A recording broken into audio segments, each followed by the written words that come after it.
Tento prístav je niečím zaujímavý asi v tom, že nachádza sa tu nespočetné množstvo lodí. Napríklad sú tu lode od dĺžky 3 metrov až po 30 metrov. Veľa ľudí tu býva na tých lodiach, kupujú ich. Tu sú pod španielskými vlajkami. Väčšina majiteľov sú buď Nemci, Nóri, Fíni. Určité percento samozrejme aj Španieli, ale tí väčšinou preferujú rybárske lode, nakoľko to je pre nich zaujímavejšie. Taktiež je tu veľa lodí na predaj, ktoré tu stoja už nejaký ten čas, je to vidno. Napríklad teraz tu je jedna loď za mnou.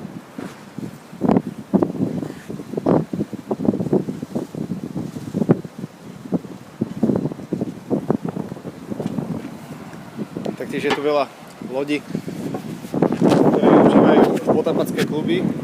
Jedného som členom, kde sa potápať na rôzne lokality. Je to zaujímavý biznis pre nich. Ale to už je o niečom inom.